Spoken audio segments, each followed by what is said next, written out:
The gruesome killing of the Fort Hare student, Nostelo Mtembeni, has again cast the spotlight on gender-based violence in the country. Closing the extended PEC meeting in the Eastern Cape, the ANC chairperson there, Oscar Mabuyane, touched on violence that he says has characterized the branch general meetings that they have been holding. Mabuyane says with the high levels of violence in the country, the ANC meetings, they cannot be hubs of violence where members and supporters feel unsafe. Well, Mabuyane joins me now to talk about this. Mr. Mabuyane, thank you very much for your time. Just how much violence was there in the lead up to the finalization of the ANC list process in the Eastern Cape?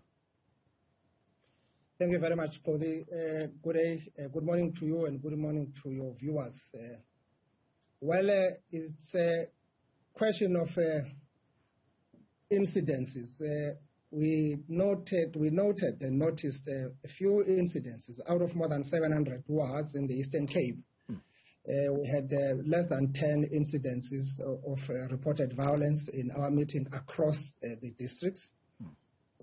That's concerning, even if it's one meeting. A meeting of the ANC cannot be synonymous with the violence that we see. A meeting of the ANC, the meeting of a revolutionary, supposedly, and we should always conduct ourselves in a manner that epitomize that level of moral fiber in the society.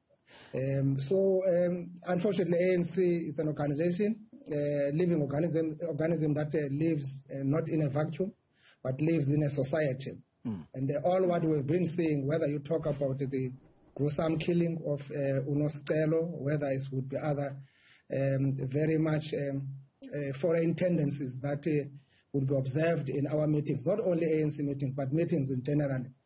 These are incidences that also epitomizes the moral decay of the society we are living in. So there's a lot to be done.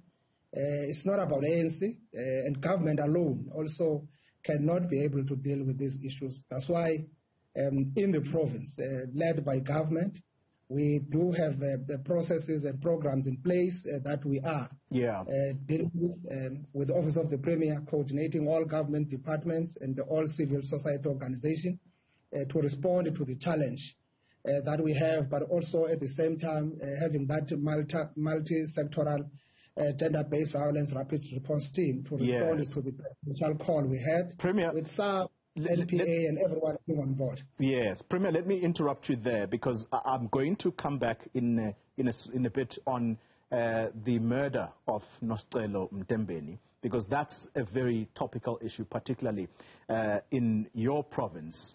Let's quickly deal with what you characterized in the lead up to this list process. I'm talking about the election process now of the candidates.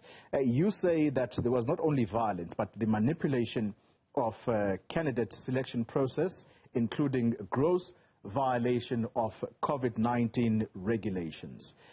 To people, particularly the communities that are going to be served by these councillors, why should they have confidence that the people that the ANC is putting forward are people who are going to serve them with this distinction? It's not nominees or candidates who are creating violence. It's people themselves, and that question must be asked to the society.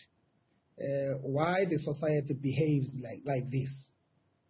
Remember, the ANC adopted a very laborious selection process, which included the ANC internal processes as well as the involvement of the public in the selection.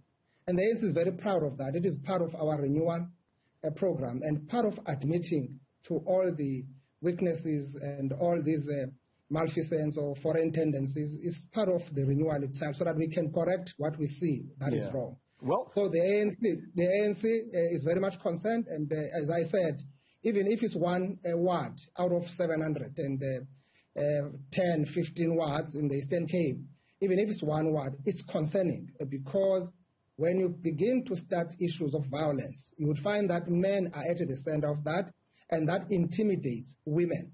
So we can't allow that situation to go on unabating. So that's why we are condemning it, and we're really condemning it in strongest possible terms. And we are definitely sure that we're going to nip it in the bud as we move forward. Remember, it's for the second time that ANC has actually adopted this approach of a public meeting participating in its selection process. It can only be done by the ANC. Yeah. No other organization can do it. Well, because you must confront the people of this country and get them involved if you are literally understanding the meaning of the government of the people, for the people, by the people. Yeah. Premier, you've mentioned quite a number of irregularities, whether it be violence or what have you.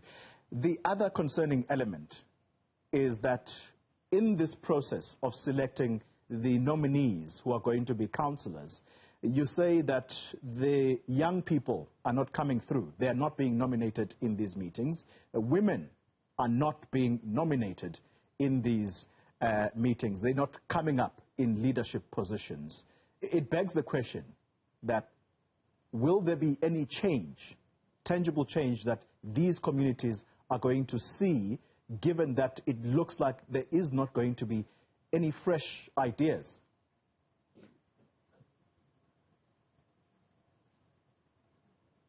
Are you able to hear me, Premier? Yeah, I lost you a little bit, even though I can capture that. Remember, we said we noted some of these incidences, and unfortunately, as I've indicated, that this was a very laborious process evolving from the bottom-up approach system. We noticed and we got exposed to a number of concerns that were lodged on the eve of registration. That's why the extended PEC is set for over 3 days overnight, dealing with all these issues, going through, and we have arrived at a decision to say, let's then institute a process of investigation so that all these matters that are brought forward are attended to. If one becomes a councillor out of manipulation, we'll remove that person, even if that person has been voted as a councillor. Whoever would have been involved in that manipulation, we've got to act. There must be consequences, because it's part of the renewal program that we are involved in as the ANC. Or as ANC will never change. ANC must be able to put foot down, and people must respect ANC processes and guidelines as they were actually adopted. So we are instilling that, we are inculcating that culture in everybody's mind, whoever is in the ANC. So ANC must be respected.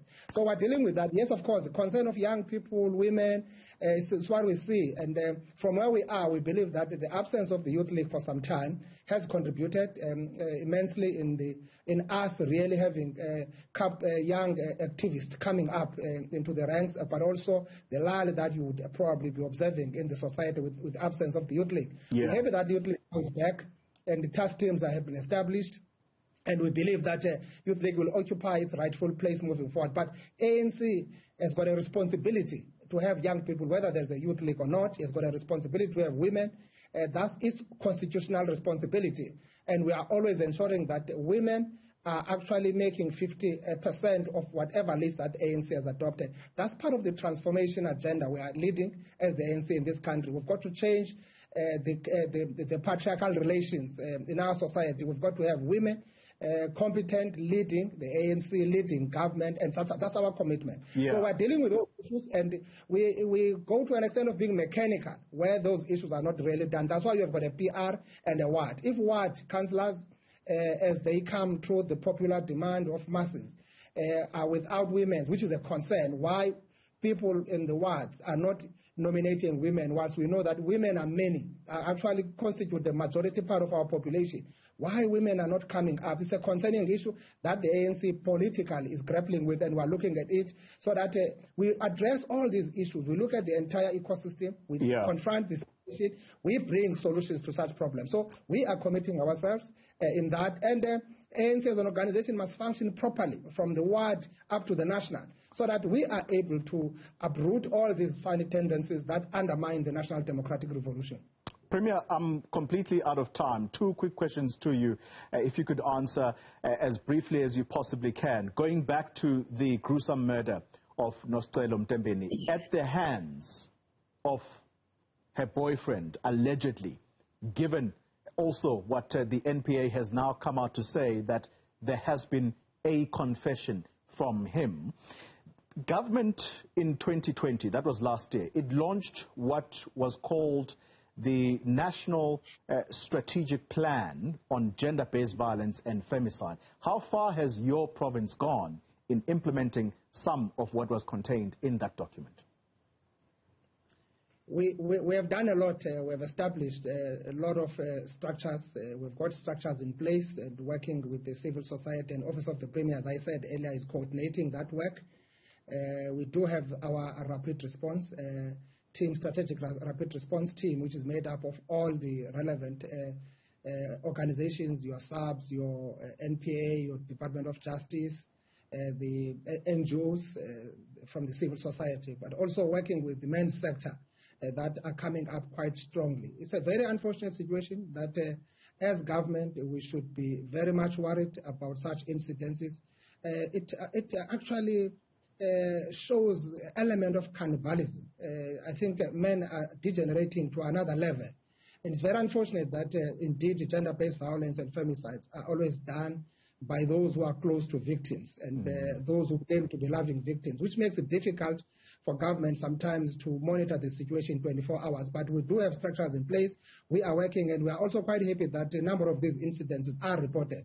And it's a sign of confidence now that women have and young women have in the system that these matters are reported, and we are working hard to ensure that they are not just reported, they are also attended to address the weaknesses in the systems, be it DNA processing and all those, so that the challenges of this are stopped. We would want to call men, really, men must stop behaving like animals. Actually, some animals can't even behave the way that we are behaving as men. This is bad.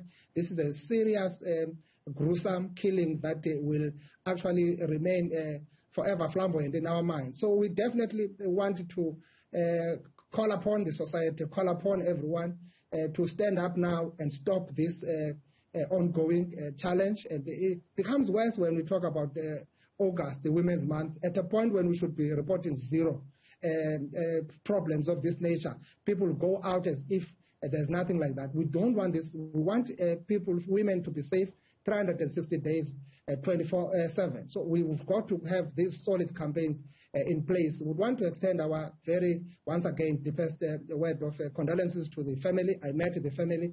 I felt the pain deep down that indeed this family has been robbed future, robbed this upcoming youngster, a very bright star in the family. You can see that the family was looking up to this young child as a liberator to change the socio-economic fortunes of the family. It's very unfortunate what is happening. We're destroying people, we're destroying society. Because if you destroy the flowers of this nation, what kind of a country are we going to have if we continue like this? Men must stop this. We are calling everyone to stop this. And we really hope that people will be learning. You remember today is another second anniversary of Oinene, and it's a very unfortunate situation that has been going on, and these incidents can't continue unabated. They've got to be. We must stop them now. Premier Oscar Mabuyane, who also is the chairperson of the ANC in the Eastern Cape, thank you very much for your time.